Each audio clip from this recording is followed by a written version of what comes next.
ছয়গাঁৱৰ গৰৈমাৰী ৰাজীৱ ভৱনত প্ৰদেশ কংগ্ৰেছৰ প্ৰতিবাদী কাৰ্যসূচী।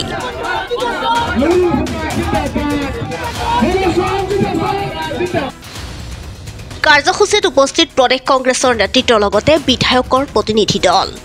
সমগ্ৰ দেশতে কংগ্ৰেছ দলে আজি গ্ৰহণ কৰা কেন্দ্ৰীয় গৃহমন্ত্ৰী অমিত শ্বাহৰ পুতলিকা দাহ কাৰ্যসূচী গৰৈমাৰী ৰাজীৱ ভৱনতো ৰূপায়ণ কৰে অসম প্ৰদেশ কংগ্ৰেছ নেতৃত্বই। গোটেই দেশজুৰি অমিত শ্বাহৰ প্ৰতিমূৰ্তিৰ দাহ কাৰ্যসূচীৰে সংবিধান ও দেশৰ অস্তিত্ব ৰক্ষাৰ প্ৰচেষ্টা কংগ্ৰেছ দলৰ।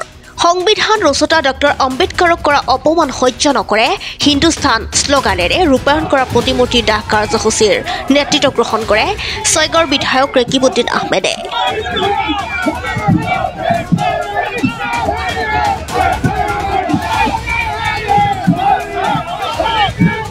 প্ৰতিমূৰ্তি দাহ কাৰ্যসূচীত অসম প্ৰদেশ কংগ্ৰেছ কমিটিৰ সভাপতি ভূপেন বৰা, নিখিল ভাৰত কংগ্ৰেছ কমিটিৰ সাধাৰণ সম্পাদক মনোজ চৌহান, বিধায়কক্ৰমে ৰেকিবুদ্দিন আহমেদ, নন্দিতা দাস, জাকিৰ হুছেইন সিকদাৰ, একে ৰছিদ আলম, নুৰুল হুদাকে আদি কৰি প্ৰদেশ কংগ্ৰেছ দলৰ বিভিন্ন চেলৰ নেতৃবৃন্দৰ লগতে বহু সংখ্যক কংগ্ৰেছ কৰ্মী উপস্থিত থাকে।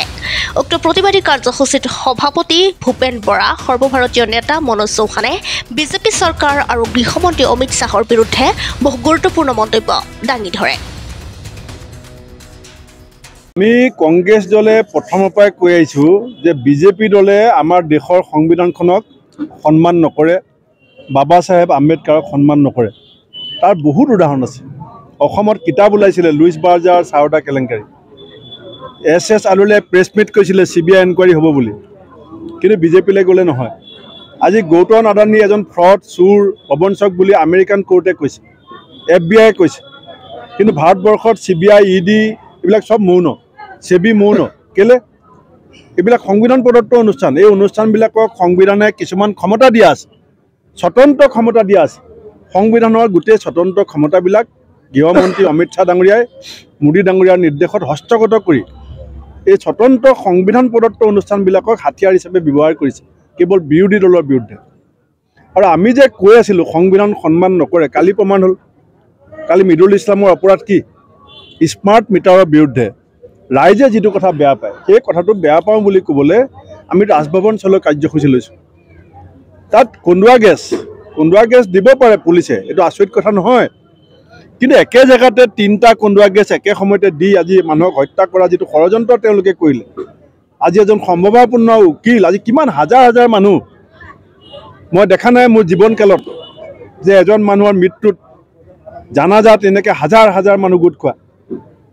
এজন জনপ্ৰিয় উদীয়মান যুৱনেতাক যিধৰণে ষড়যন্ত্ৰ কৰি চৰকাৰে হত্যা কৰিলে, এই হত্যাৰ পাছত এতিয়া 24 ঘণ্টা পাৰ হৈ গ'ল, চৰকাৰ মৌন। কিয় হিমন্ত বিশ্ব শৰ্মা ডাঙৰীয়াই ক'ব নোৱাৰে যে আমাৰ ভুল হৈছে বুলি? কিয় তেওঁ পত্নীক এটা ফোন কৰি সান্তনা দিব নোৱাৰে? কিয় এজন মন্ত্ৰী আহি লগ কৰিব নোৱাৰে? মিদুল ইছলাম অসমীয়া নহয় নেকি? মিদুল ইছলাম অসম সন্তান নহয় নেকি? মিদুল ইছলামে গণতান্ত্ৰিকভাৱে প্ৰতিবাদ কৰিবলৈ যোৱাটো তেওঁৰ কি অপৰাধ আছিলে? আজি অমিত শ্বাহ ডাঙৰীয়াৰ যিটো ক্ষমতা, সেই ক্ষমতাত বিজেপি বলিয়ান হৈছে। আৰু আটাইতকৈ লজ্জাজনক কথা যে দেশৰ গৃহমন্ত্ৰীজনে সংবিধানখনক সদনৰ ভিতৰত মুকলি মূৰীয়াকৈ অপমান কৰিছে যে আম্বেদকাৰৰ নাম ইমান কিয় ল'ব লাগে? কিয় নল'ম আম্বেদকাৰৰ নাম? আজি দেশখনৰ যিটো শৃংখলা, আজি দেশ গোটেই বিশ্বৰ ভিতৰত গণতান্ত্ৰিক যিটো প্ৰমূল্য ৰক্ষা কৰি এখন সৰ্ববৃহৎ গণতন্ত্ৰ হিচাপে প্ৰতিষ্ঠা হোৱাত বাবা চাহেব আম্বেদকাৰৰ যিটো অৱদান, সেই কথাটো আমি কোৱাৰ কাৰণে আমাক বেয়া পায়।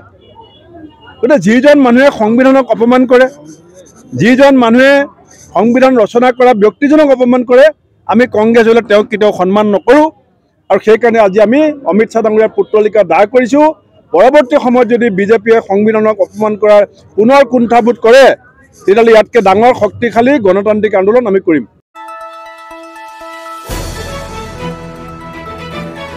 দ্য নিউজলেণ্ডছ, অবিৰত তথ্যানুসন্ধান, আপোনাৰ সেৱাত খবৰ সন্ধান।